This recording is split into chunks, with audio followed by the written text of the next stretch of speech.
Back in March 2004, a blaze broke out, taking just moments to spread throughout the university's Shortland Union building. Charred timber has acted as a vivid reminder of the devastating fire ever since, but today, some long-awaited news. We couldn't be more excited that construction's about to start. Obviously, with the building being damaged and we've had to move to temporary premises, our trade's been down, the effect on students and student services has been quite dramatic.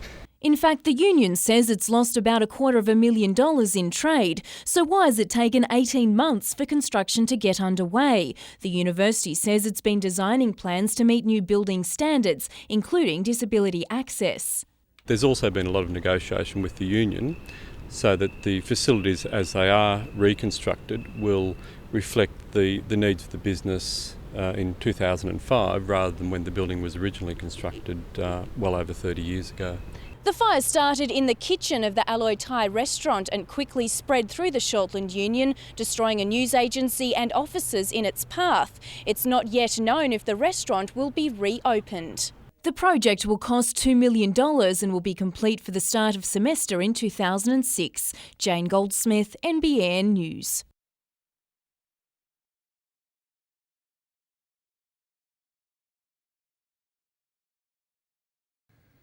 Well, the general opinion is that West Tigers have handled the step up in class the last 2 weeks of the final series, but now they face the big guns, the Dragons, and most think the fairy tale will end.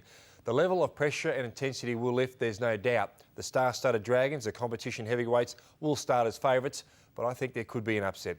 I had the pleasure of watching the Tigers train last week and witness some of the raw ability of these young Tyros possess, and I'm falling for their amazing adrenaline football. Now, these guys can produce 2 tries in 5 minutes. They can score from anywhere, and their mindset is to simply go out there and perform.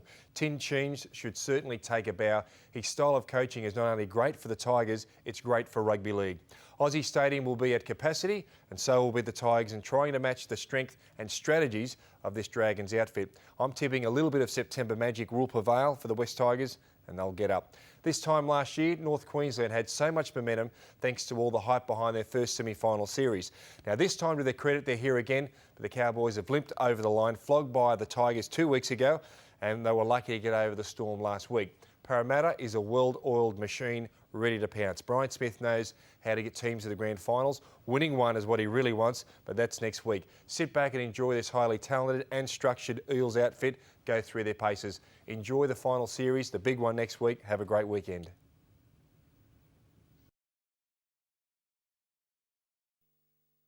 The weather may have been grand, but there were slim pickings for those trying to get some practice in at Bar Beach today. With the duathlon taking precedence, the majority of divisional heats will be served a bit further south than in previous years. There is a chance of us moving it to the southern end of Bar Beach, they call the Clift, on Sunday, but we'll be based at Dixon Park most of the weekend. They may be sharing a wave, but Matt Kay and Ron Rudder will not be sharing a division come Sunday. Ironically, it's the younger of the pair who's the current Australian Old Malibu champ, and Kay is expected to feature in both the Opens and Old Mal finals. Rudder will mix it in the over 50s, having competed every year since the Steel City Comp's inception. I think this is its 21st. 23rd. 23rd, they tell me, is it? Oh, I've lost track. From longboards to shortboards, and what a year it's been for Bar Beach surfer Jake Sylvester. Not only did he score 7-time world champion Kelly Slater's broken board at Surfest, he's taken out his second under-12 Rip Curl Grom Search title in 9 months with a win at Bells Beach. Jessica Phyllis, NBN News.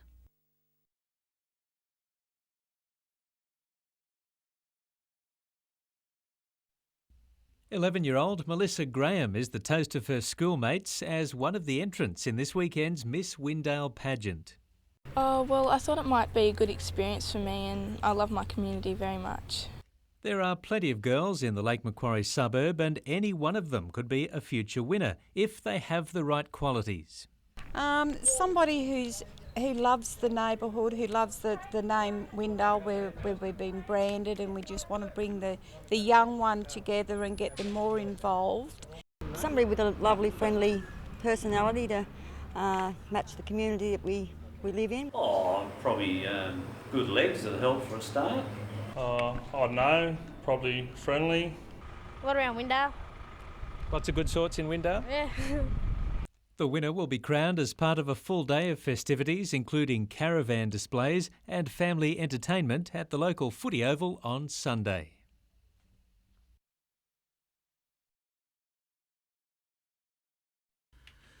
While the chances of Ante Milicic playing Sunday firmed after he completed today's training, the man himself can see why some may think the odds are against them this weekend. After 4 rounds, Melbourne Victory is the only A-League team without one so far this season, but form suggests one isn't far away. When you haven't picked up a win in 4, you know, the punters out there would always think, well, they're due, and that's the scariest thing, when they're due and they're at home. Playing away creates no worries for the manager. I'm sure they're not very far away from a win. We just have to make sure it's not this weekend. We're in such a good spell that all we're going to think about is what we want to do, really. He's also ignoring Melbourne's share of last on the ladder, given their tough opening to the league. But the Jets plan for a hit-and-run mission. We've got to go there and look to get 3 points. There's no point in going down there and being in the sort of frame of mind that, you know, we'd be happy to get away with a point and all the rest. Tough defender Mateo Cordoba returns from suspension in an extended 16-man squad that will travel south. However, the manager wasn't giving away his starting lineup. Not even fresh signing James Mooney knows what role he'll play. But there's little chance he'll be giving back his team shirt as clean as he got it today.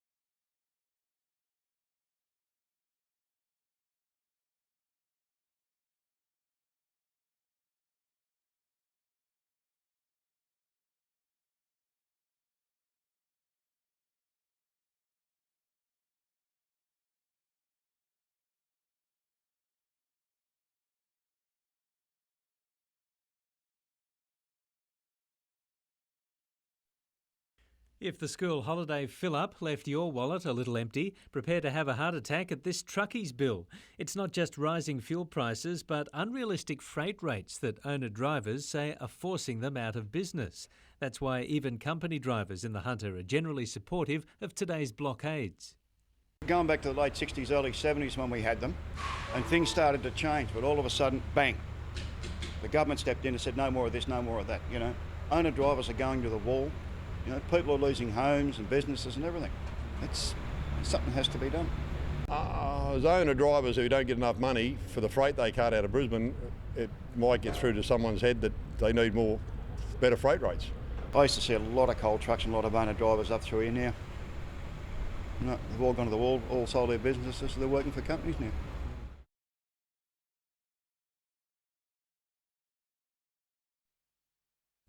The federal government is helping ease the financial burden for apprentices, extending its youth allowance scheme to include those studying a trade, as well as offering an $800 tool allowance.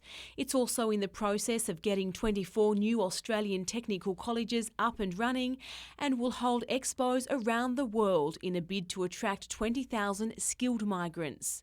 While the measures have been welcomed by workers and employer representatives, they fear they won't produce replacements for the 170,000 skilled tradespeople who are expected to leave the Australian workforce in the next 5 years.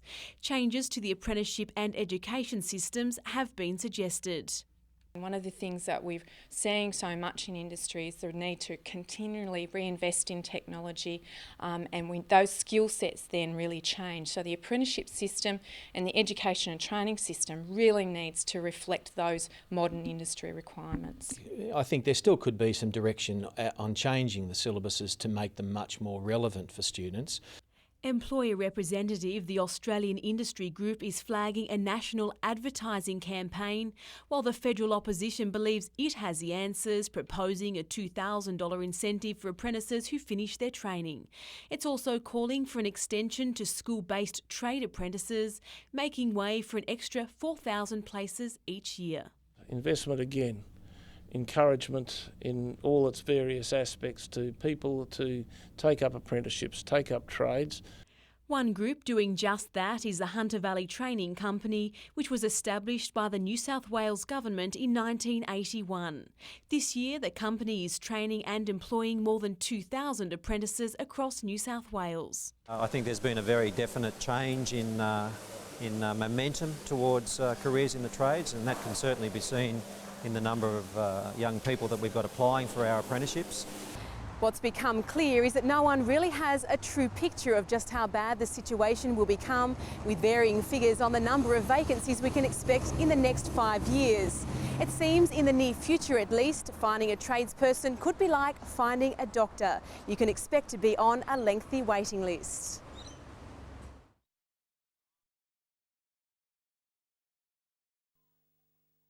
It was a scene repeated in school halls throughout the Hunter.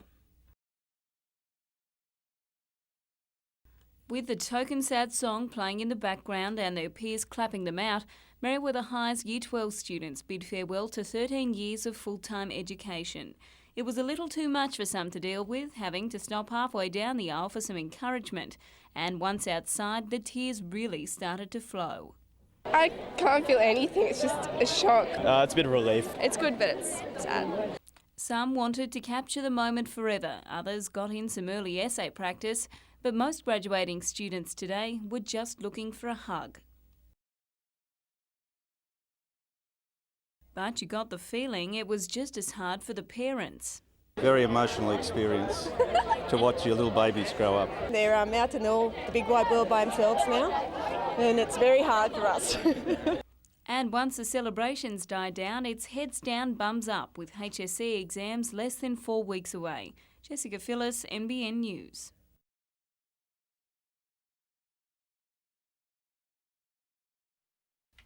For the past week, a host of international competitors have been pouring over the circuit, but Craig Alexander is one of the few elite competitors who's actually raced it during the test event in April. While triathlons have kept him busy since, he's prepared for Sunday. I've been in the US since then, but it's been on my mind, this race, so I've structured my training with this in mind, definitely. The fact a world title is at stake is another thing he's thought plenty about. Be awesome. I mean, that's the main reason I'm here, you know, to be able to race a world title in your backyard. The leading competitors all agree whoever does win on Sunday will be the complete athlete, given the Newcastle course is both tough and technical. Even if you're a strong runner, this biking course will wear you out entirely. Two-time world female champ Erica Sommer has felt flat ever since arriving, struggling with jet lag. I just hope in my feeling and my strengths will be okay for Sunday. Her main rival, Annie Emerson, arrived last night fresh from training on the Gold Coast. Packing both a silver and bronze from past worlds, a gold would not only round out the set, but the Englishwoman's career. Wondering whether it's my last year or not, but I'll decide on Sunday. So if I don't win, I'll have to come back. The age group events will be staged tomorrow with the elite races on Sunday. Jim Callanan, NBN News.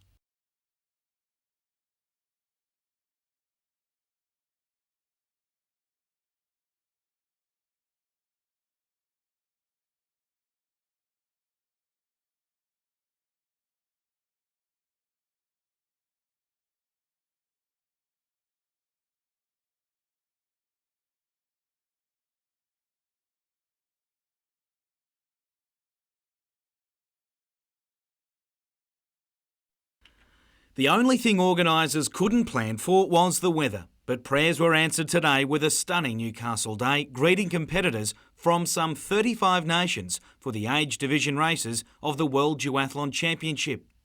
While competitors probably didn't get a chance to take a peek, the course snaked through one of the most picturesque circuits ever seen at such a championships.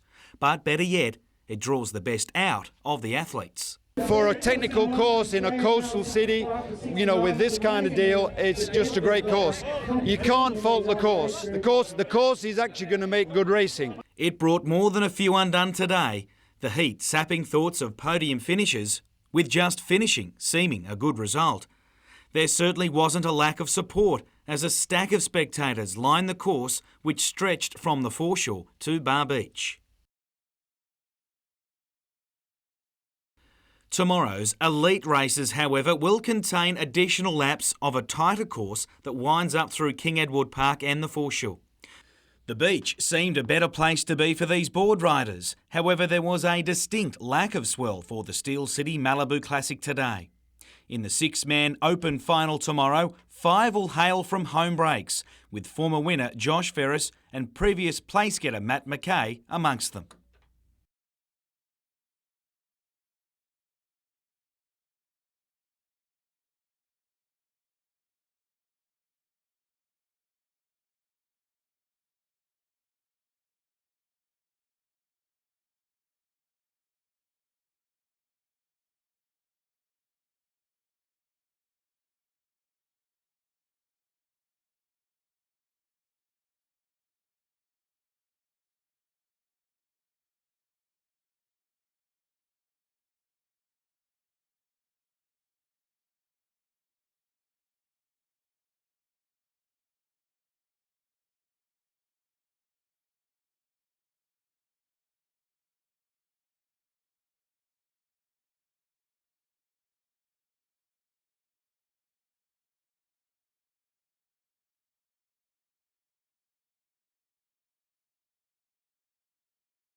After some unforeseen delays, work on the hospital's forest garden is full steam ahead, with the first sod of the second stage turned today and some fairy dust thrown in for good measure.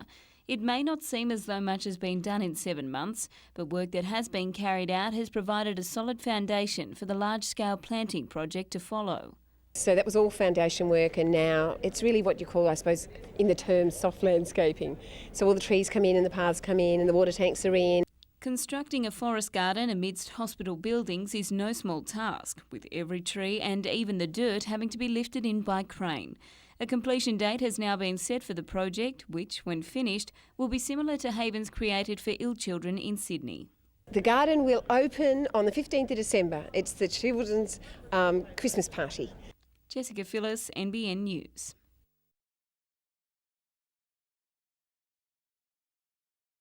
Prince has gone up to him. Nevis is struggling to reach him at the moment. Mr. Celebrity putting in the big ones on the outside. Outback Prince is in front. Shania Dane's getting room late. Outback Prince in front. Shania Dane's bursting through. And Mr. Celebrity on the outside. Mr. Celebrity dived and I reckon he got up.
For a sports-mad city, it's another proud achievement. The feedback from athletes and officials who've come from all over the world has been just so rewarding. They think Newcastle is the greatest place on earth at the moment. Well-travelled competitors have heaped praise on Newcastle for its hospitality, scenery and the challenging foreshore course. I think the course is perfect, and you don't really like to have flat courses because it's really just a runner's race in the end. The praise was reciprocated, around 10,000 spectators turning out for yesterday's elite races. Get all the spectators out here, the local crowd out here supporting the local event. It's always good, so I'm sure I'll come back. The International Triathlon Union has also indicated its support for more Newcastle events. Firstly, we're looking for the technical quality of the race, and secondly, we're looking for the ambience of the local environment and the enjoyment the athletes get out of it. And Newcastle scores a 10 out of 10 on both counts. It would be marvellous to have a similar event like this in the city again, and on a regular basis. But first on the agenda, some much-needed rest for many weary bodies.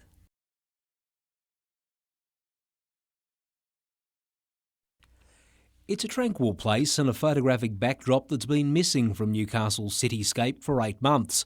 But after the only major overhaul it's had in almost 40 years, the upgrade is complete and the Civic Park fountain is ready to start using $800,000 worth of improvements. A lot of them have been underground in terms of upgrading the hydraulic systems, improving the jets to the fountain. So that should see it through for at least another 50 to 100 years before another major upgrade. The fountain's return will be marked tomorrow night when it's bathed in pink light for the national launch of Breast Cancer Month. But today the grand old lady was being upstaged by the departure of a neighbour. This 80-year-old fig tree, which had a fungal infection, was removed and chipped ahead of the impending Matara Festival. And if you've ever wondered how environmentally friendly Newcastle's parks, reserves, pools and beaches are, Newcastle Council is now telling us. The newly trademarked EcoStar program highlights water and energy efficiency measures in place at each council-operated location. Gary Blair, NBN News.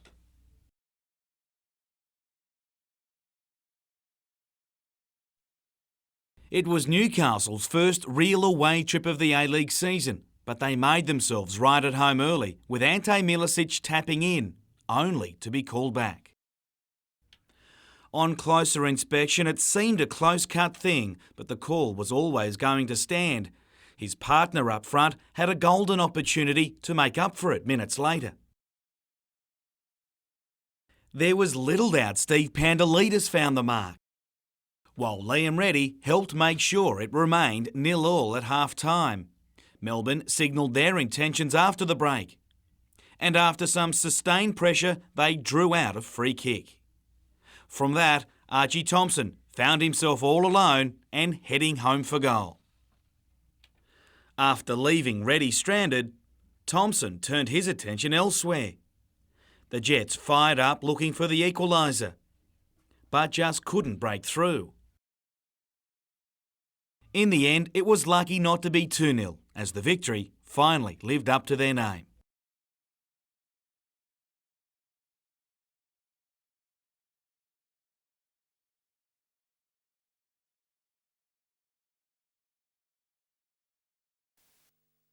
You wouldn't think the tiny Mulbring General Store would be an armed bandit's first choice for a daring heist, but it was for a woman late yesterday, to the surprise of 12-year-old Marianne Henderson, who's helping her mum in the shop during the school holidays. I had someone walk in and I looked up at the monitor and I seen someone standing at the counter with a balaclava on and something sticking out of their jacket. And I thought, oh, that's a gun, obviously. Despite her tender years, Marianne remained calm and followed instructions. And they basically yelled at me to get the money, and I've come around to the counter, pulled out the money drawer, gave her the money, and she's yelling at me, this isn't enough. It was then she gave the threatening woman a handful of gold coins and the woman fled. Marianne's mother, Delise, was at the rear of the shop when the hold-up began. Today she praised her daughter's calm approach to the situation. Safety was the main issue, especially with Marianne. I wanted to see her 13th birthday in, which is Wednesday. The woman fled in a car which was found later by police, but she remains at large. Paul Lobb, NBN News.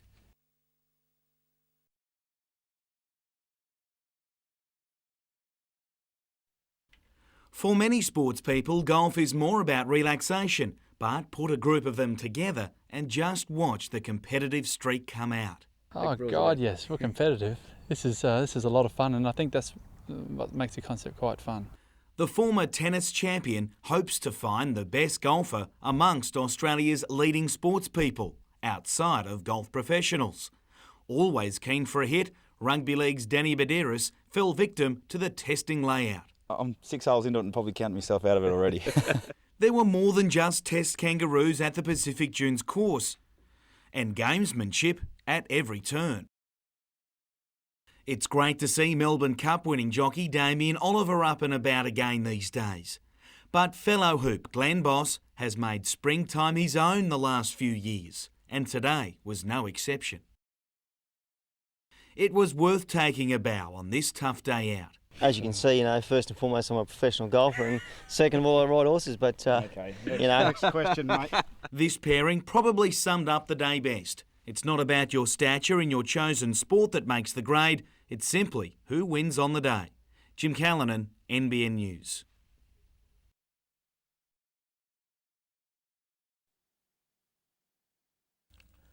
A modern mining technique making a connection with the origins of the Hunter's coal industry. And this is just some of the veritable black gold originally mined over 220 years ago that made Newcastle a legendary coal exporter to the world.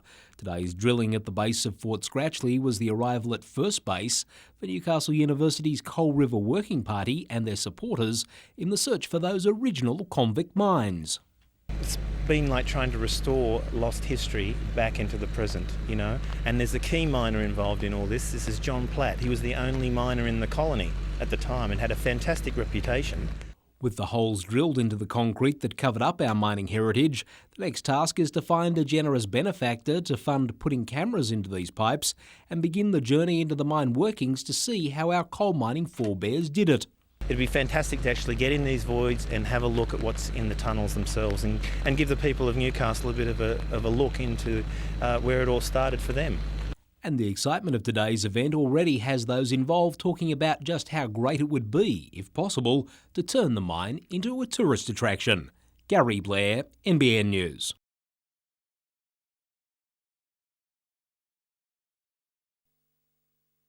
Last July, part of the Swansea Bridge sank about 20 centimetres into the soft sand beneath, and it cost the RTA about $1.5 million to reinforce the piers and straighten out the bridge deck. And this is the view today. Locals say it started to sink again, and the signs are mounting. Especially the bump in the roadway. That was the first indication. You can feel it in your tyres, and then you start to study the thing a bit closer and see the distortion in the handrails, and also the sewer line and the gas line. Lately, with the eastern span out of action, all traffic has been using the older bridge, and locals believe the added load has accelerated the problem. We're concerned that as soon as we can get the new bridge open, the southbound, we're now going to have to close the old bridge to try and stabilise it yet again. Work to fix the gas problem is sure to run into the millions, and now it seems more is needed for the sinking fund, prompting many to ask for a proper solution. It's just not any road, it's the Pacific Highway, and it's also the entry to the greatest lake in Australia. We've got to bite the bullet. Late this afternoon, the RTA told us that, in their opinion, no new subsidence had taken place since the repairs were made last July. Paul Lobb, NBN News.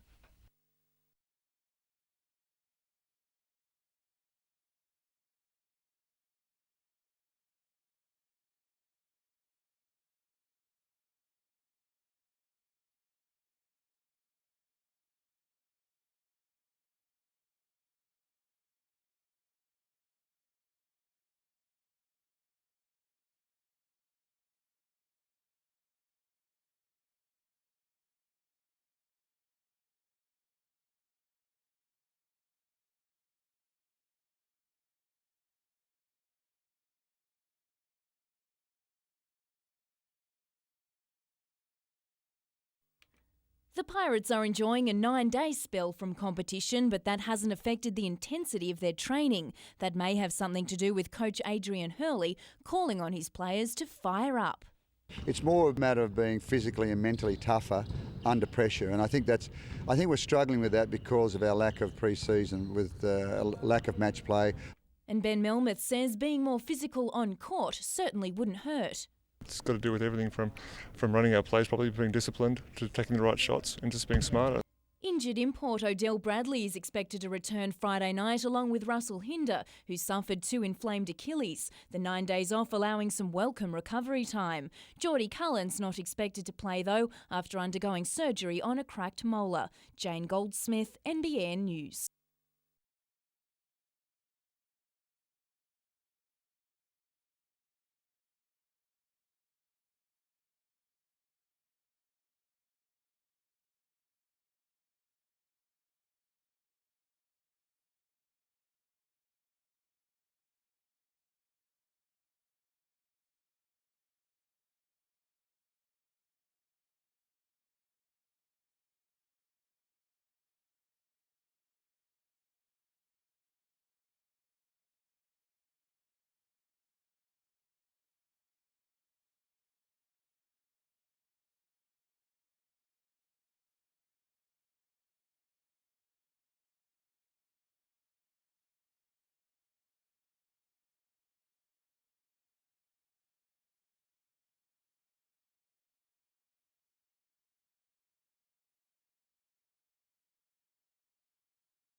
She's guided the Jaegers for the last 2 years, and now Maria Lynch is keener than ever to continue at the helm.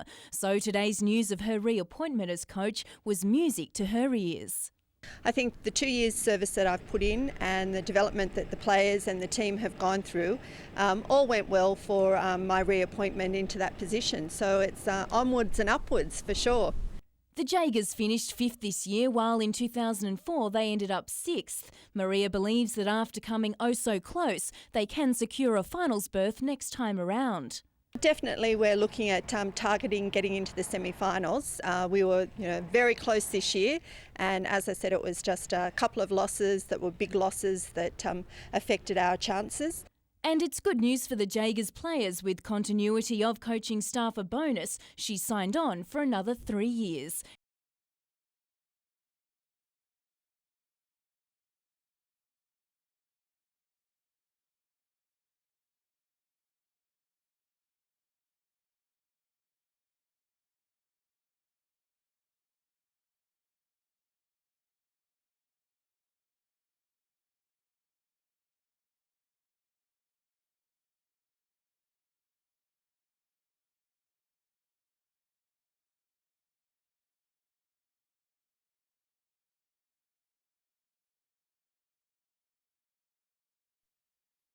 According to insurer AAMI, almost half of Australian drivers have lashed out on the roads and feel perfectly justified in their actions. Compared to 10 years ago, 3 times as many drivers now admit to tailgating or flashing their headlights, and twice the number now gesture rudely. Oh, just the fact that there's no parks and stuff like that, yeah. Yeah, that's What do you do, give them the thumbs up? Or? Yeah, sometimes. Do you see much road rage out there? Do see a bit, yeah. I travel to Sydney and back and forth each day. I do see a fair bit, yeah. What about in the Hunter?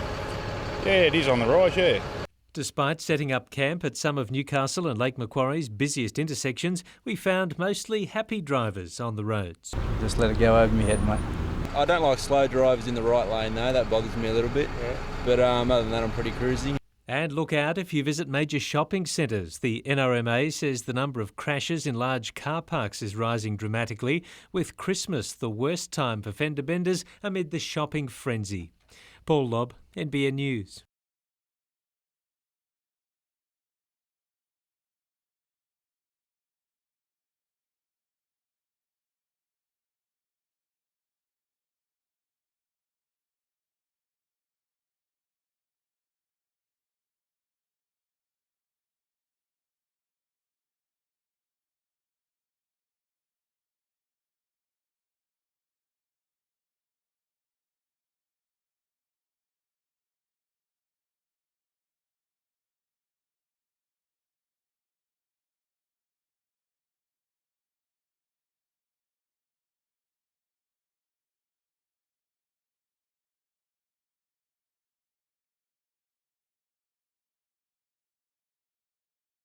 we were the underdogs. No one basically gave us a chance. I mean, the media of the Saturday morning was saying that at 5 o'clock this afternoon, Souths will be the premiers, and we proved them wrong.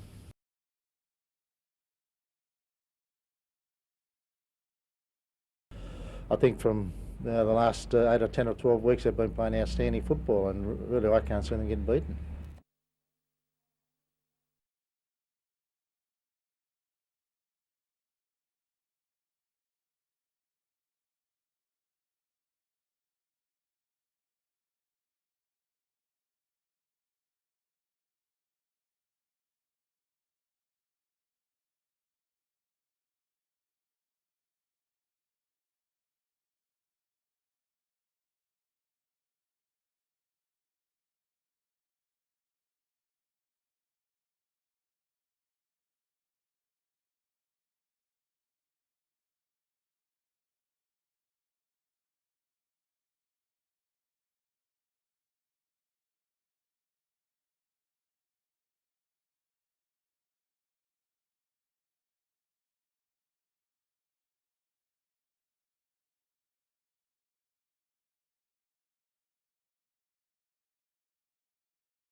They came in their finery, no pink uniforms today, but a right royal look. For many of the 200-strong crowd, it was like a family reunion, their connection, a passion for helping others. It's the friendship and the love. Mari Reid began volunteering at the Royal 35 years ago. It's become a way of life. But it's all been lovely and I've enjoyed it, and sad now because it's finishing. The hospital's services will be relocated next year, but many of the mostly elderly volunteers won't be able to follow. So today was about the memories and honouring decades upon decades of service. The patients certainly appreciate us and the help that we try to give them. And as well as that, it's the companionship. There are 60 current volunteers, the eldest 92, all helping to bring some soul to a clinical environment. People are in there getting procedures, all sorts of things are happening. But the humanity is when they see a volunteer, someone in a pink uniform, or the volunteer behind Jenny's shop. And finally, a fitting gesture by hands which have cut so many cakes over the years. This one was for the Royal.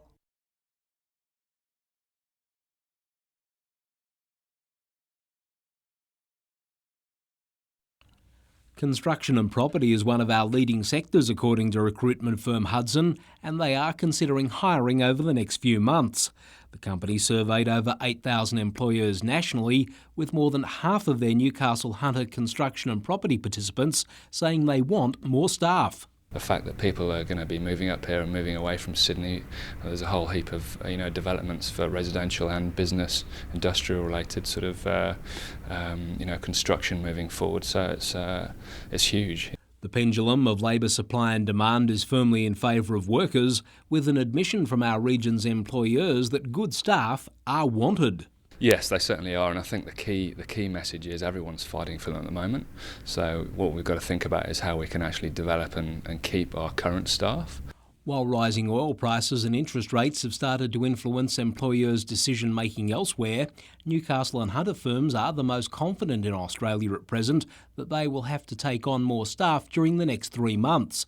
Among the other industries that are expected to head the hunt for workers are engineering and manufacturing. Gary Blair, NBN News.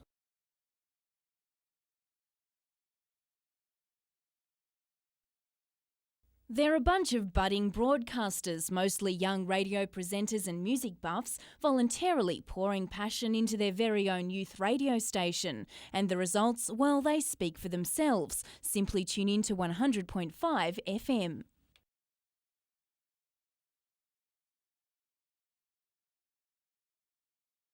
The presenters come from a range of backgrounds but share a common interest, music. So a lot of people are actually in bands, which is really good, but there's people in the music industry, just old musos, lots of individuals. Yeah, it's really great. We've probably got about 80 presenters altogether. Over the next 5 days, Tin Radio will broadcast over 50 local programs on their frequency, while also streaming online, coinciding with Newcastle's biggest media and arts festival, This Is Not Art. But they hope Tin Radio will become a permanent fixture on the dial, joining other community radio stations 2NUR and Rima FM in Newcastle. So this is really like a prototype for a bigger project, which may come up in the next couple of years.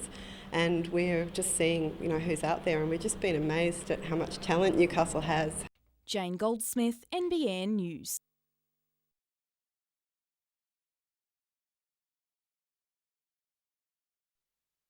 The famous La Nord beach break in the French holiday town of Hossegor turned on some bone-jarring 3-metre or 10-foot waves for round 3 of the contest. 17-year-old wildcard Jeremy Flores from Reunion Island busted this huge barrel, scoring a 9.17 against 6-time world champ Kelly Slater, who answered with a 9.77.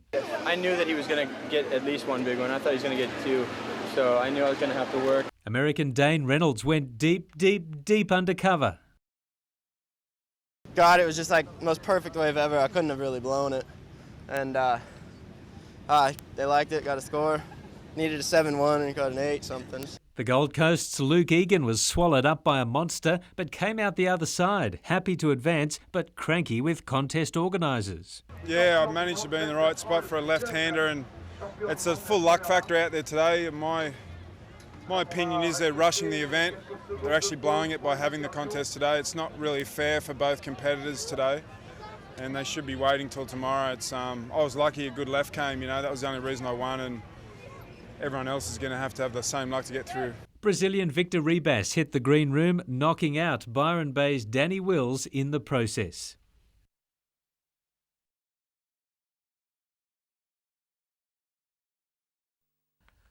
The school holiday crowd has already taken up residence in Nelson Bay, and today Port Stephens was at its natural best. While it's still a bit cool for the beach, holiday makers are jumping to have a good time, and it's no bull to say the tourism industry is looking forward to this spring break. Very much alive and well. I've done the ring around this morning and speaking to people. The consensus is that people are happy. There is quite a number of people that are coming here. Speculation that petrol prices could have an impact on crowd numbers is being dismissed by the local tourism industry. Certainly not for people coming to Port Stephens. We're close to Sydney. It only makes up a portion of the price of a holiday. It's a comment supported by Lake Macquarie and Cessnock Wine Country Tourism, who along with Newcastle have received strong demand for accommodation bookings this week. Many operators expect to be switching on their no vacancy sign from as early as tomorrow night. It seems to be that visitors to the area are booking a little bit later. They're making last-minute bookings. They may be looking ahead to the weather and seeing how that goes, but they certainly are coming. Gary Blair, NBN News.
When it comes to being loyal to your employer, it doesn't get much better than this. Sprightly Kevin Owens celebrated 60 years working with Churchill's in Hunter Street this month. He's been working there since it opened in 1945. They've been very good to me. They've been a very good food. They're a family.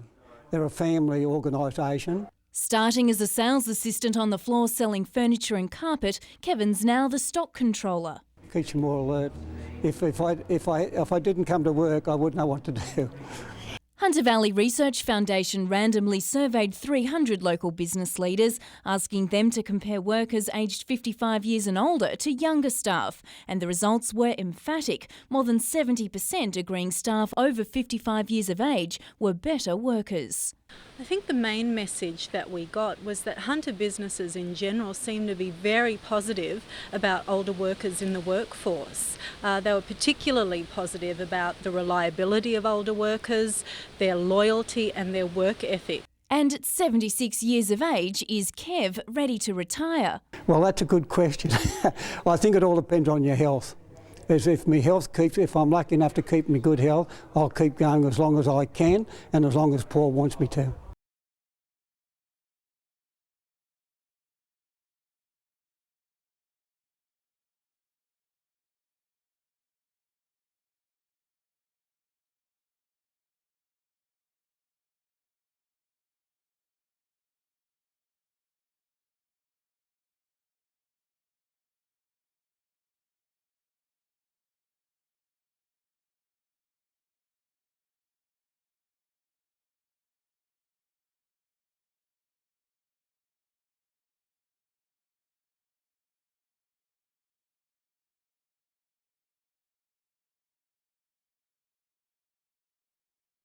A blustery westerly wind makes life very difficult for any golfer, and the pros were no exception at the Toronto course today for the first round of the $12,000 Toronto Pro-Am.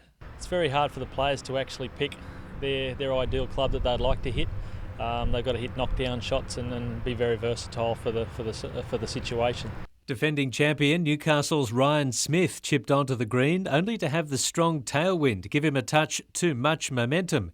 Ranked 9th in New South Wales, Smith tied for first at both Merewether and Everglades in the past year. Also on course today, Paul Morantz from Southwest Rocks. He won this year's Warhope Pro-Am, but was a bit off with the putter today in the gusty conditions. 51 professionals are playing in the 36-hole tournament, each trying to build a profile that could see them break into the big time. We've got players on the Asian Tour School as well as the American Tour School now, so all the Pro-Am circuits throughout New South Wales, everybody needs to come out and play them because the club benefits from them and also the players do in the overall standings for the prize money. Play resumes at 7:15 tomorrow.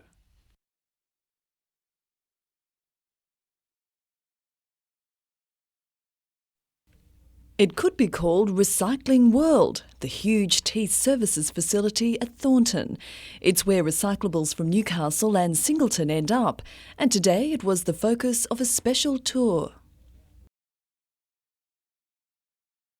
Residents came armed with questions and a sense of purpose. I love the environment. I think we need all to do our own thing and make sure that the planet's here for my grandchildren anyway. That's what I'm looking at. Newcastle Council organised the free tour as part of its sustainable living program. The aim is to promote the simple things that we can do around the home to reduce our impact on the environment and live more sustainably. Just a few years ago, many of these materials would have gone to landfill, like the 16,000 aluminium cans contained in this one bale. Teeth Services says we're getting better at recycling, with tonnages increasing. About 100 tonne a day is coming here, and about 300 tonne a week of that is coming from the Newcastle curbside recycling collection. The rest of it would be from commercial establishments. It just takes a bit of commitment. And I haven't got a recycling at my place, and I take it to my children's place. Sometimes their bins are full, but they'll put in a neighbour's one for me, so I really like that.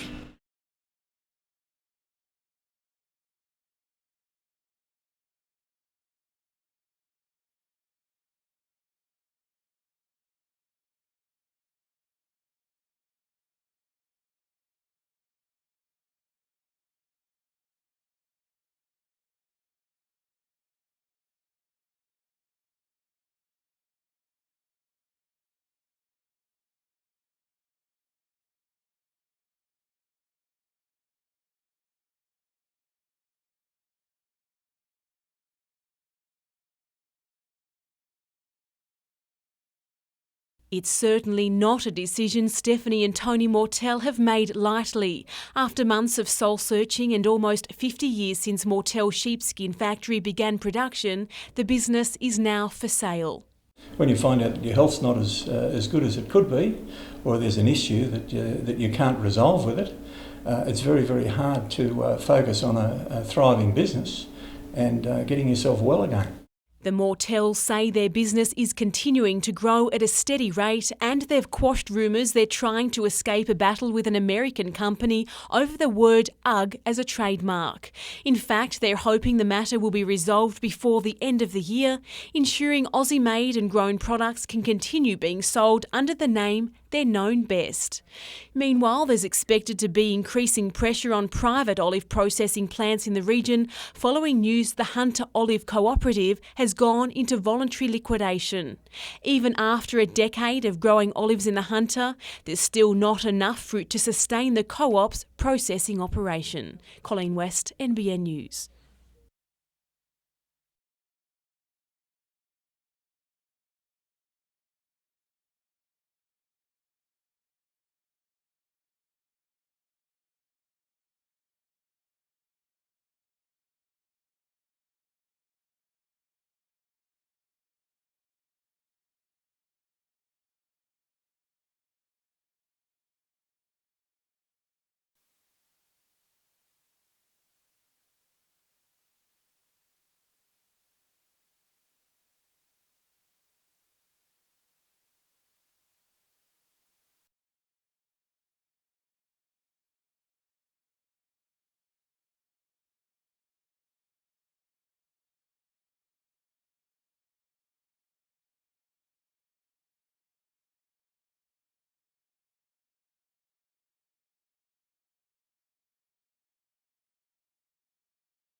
The end for the class of 2005 as HSC students from Callaghan College Jesmond count the clock down. The final moments spent on last-minute ideas, another sentence, another word, rounding out the 2.5-hour exam. After preparing for the worst, students emerged with smiles, allaying the fears of nervous teachers. Went in, read the questions and knew what I was doing when I got in there, so it was pretty good. The questions were good. They were really direct, which means they're easy to answer. And the questions, they were set out well. Everything went really good, I think. The day wasn't without incident though. A power outage at Whitebridge High interrupted the English exam. Students were moved to another classroom and given extra time to account for the disturbance. The Board of Studies has been notified. The HSC timetable runs until the 11th of November, 13 years of schooling crammed into 4 weeks. It's a relief in a way, because after all this time you finally get to finish, but it's still scary. Don't know what's going to happen next. Adam McIlrick, NBN News. Alan Picken has never seen the world so bright. His sea change has taken him from Penrith to professional football with the Jets, and it's been one great ride so far. I've still got to fight for my position, but as week in, week out goes, it's getting more comfortable for me. Priding himself on hard work, Picken's play at the back has caught the eye of many. And the back line will need to be on song this weekend, with the Central Coast Mariners coming up the freeway fresh from bagging 4 goals overnight against Perth. Stuart Petrie's effort, one of many highlights for the Mariners, who stunned the Glory with some great work. The Jets played themselves into some great form as well, with skipper Ned Zelic netting his first goal for the club against Adelaide. Striker Labano Haliti will also benefit from the extra time between games. He's considered a good chance of recovering from an ankle injury in time for Sunday's match against the Mariners, where a win could push Newcastle back into the top 4.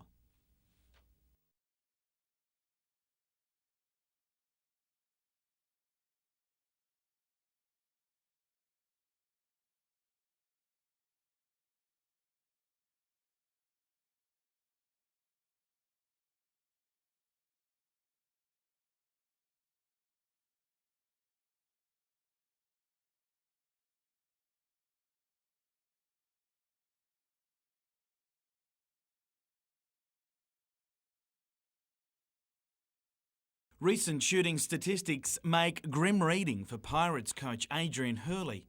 We missed some very wide open shots, and we've got some good shooters in this team, but they're really struggling at the moment from the 3-point line. There's little the coach can do to stop it other than hope his men start finding range. Given they play away to Townsville on Wednesday night and Cairns at the weekend, there's no time like the present. Off court, the club is hoping new club patron, federal member for Hunter Joel Fitzgibbon, can add weight in the chase for a major sponsor. Sponsorship these days, of course, is absolutely critical, and I'm not without my contacts in that regard, and I'll be very, very happy to be an advocate for the Pirates as we move around the boardrooms. Some wins would help as well.